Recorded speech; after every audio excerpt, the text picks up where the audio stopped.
Got screwed by Kickstarter? Yup.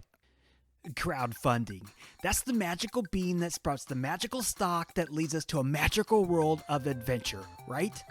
Well, sure, sometimes we get that, but sometimes the developers get it.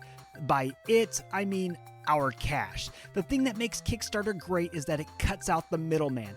It allows game developers another option to deliver their art. The bad thing about Kickstarter and other crowdfunding options is that it allows smart people a direct line to our pocketbook. In this video, we're going to give some examples of how these smart people did smart things in smarting us out of our cash. 5 Kickstarter campaigns that busted hard. Now, we're going to count down, but let's just get number 1 right out of the way because it's low-hanging fruit. It is Star Citizen, a scam that's 10 years in the making. It's a long con. The Star Citizen has been dubbed Scam Citizen by its backers. Alright, I'm being harsh here. It's still being worked on, so they didn't necessarily run away with our cash like many others on this list, but how can I make this video without putting the low-hanging fruit? I'd be yelled at in the comments section if I didn't. I'm gonna be yelled at for having it on the list by all the die-hard hopefuls, so what the hell? Let's just go. I'm putting my helmet on. Star Citizen promised dogfighting. It promised MMO elements with an open world and incredible voice acting. Gary Oldman and Mark Hamill. I'm in, right? It's Wing Commander meets Privateer meets an MMO. Those are 2 of my favorite games ever, and I love MMOs. Now, there's been all sorts of numbers as to how much this game cost through private and public funding, but the consensus is it's about $400 million. Yeah, like I said, the game is being worked on. We can actually get our hands on it. It's got a playable alpha, but 10 years, approximately $400 million. There were investors who dropped more than $10,000, individual investors. Over the course of that 10 years, can you imagine the volume of exponential cash that we could have made on those investments? Well, probably nothing because, we're stupid enough to gamble our cash in hopes of getting the same access to a game that everyone else would have. Sure, we got our name on the credits, but I'm not sure anybody wants their name on the credits for this 10-year jack job. Hey, if this game comes out, I'm gonna play it. If it's good, I will publicly apologize and make all sorts of incredible videos for it. But as of now, it's gotta be on my list. Now to the countdown. Number 5. The Stomping Land. So how could things go wrong with such an imaginative game title like The Stomping Land? Here, just take my money. Dinosaurs stomping. The creative geniuses right there. This is trumpeted to be better than Ark, better than Rust. I trust you. Well, we did trust them to the tune of $114,000. The developer, Alex Vendora, actually put the game out.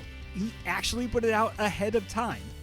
How can that be? Well, he put out a crap game that didn't give everyone they promised and pocketed the remaining cash. Allegedly. In fact, according to Fundora's development team, Alex didn't even pay them what he owed for their work. The dude just disappeared, ghosted everyone. Alex abandoned the game, fittingly, and just let it die. Like the dinosaurs. Number 4. Unsung Story. Now, this was a super cool concept that was pitched by an industry vet. Actually, more than an industry vet. Unsung Story was scheduled to be released by devs from Square Enix. They pitched an awesome game with beautiful graphics, awesome story, and vision. Just give them $660,000 and you can get this awesome game. Well, we did, and we still can. Probably. Like always, there were problems that involve changing of the core values of the game, not communicating with the backers and the team itself, hiatus, waiting on developers to finish other games, and eventually having to abandon that developer's role. I backed the game. I've written off the game.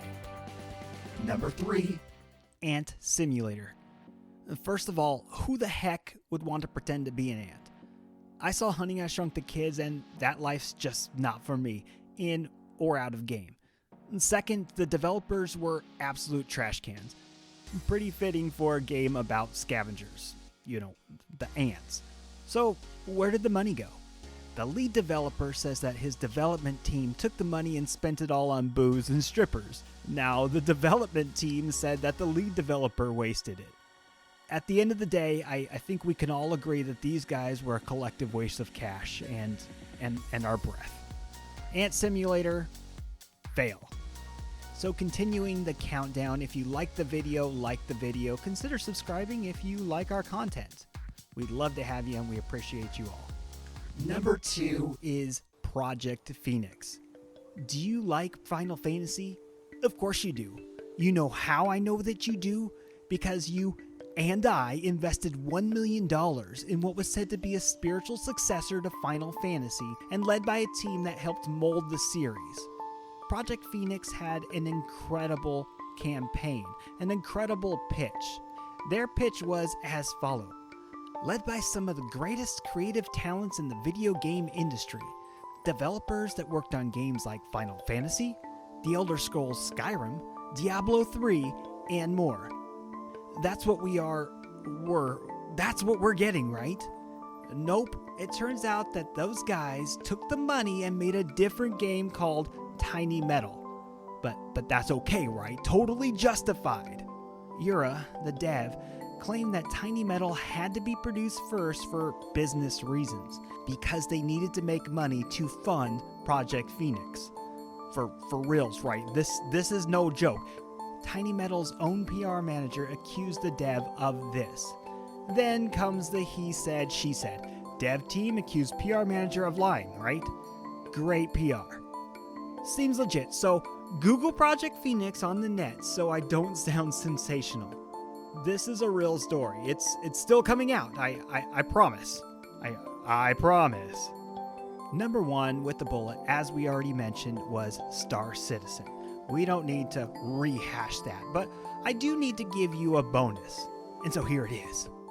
Space Venture. Now this one hurts. Yes, Josh from Weird Gaming Adventure. Josh from AdventureGamers.com, the adventure game guy. Now, I've met the entire team from Sierra. I've worked on many projects with them. But I've got to call the Andromeda boys on this. Space Venture, $550,000 for an adventure game. Now, I pushed this pitch years back. Ken and Roberta Williams were called in to help promote the Kickstarter. Lots of us in the industry invested outside of Kickstarter. Well, there's been more than a handful of obstacles along the way. There's been health issues, burnout, money issues, and sheer lack of understanding of how to run a business. It goes to show that many people can be great game developers, great artists, but doesn't necessarily mean that they're great businessmen. Now, the game is still being worked on, but the progress is little to none, and after 10 years, I think it's safe to put my heroes on this list. It's only fair, so don't ever blame me for being partial. There you have it. Watch your pocketbook, my friends. Now, once again, if you like the content, like the content. Let us know what game I missed or if you think I'm absolutely wrong. We're on the road to 10,000 subs, so help us out, guys. Thank you so much. I am Joshua with Weird Gaming Adventure, and we'll see you in the next video, which is tomorrow. See you then.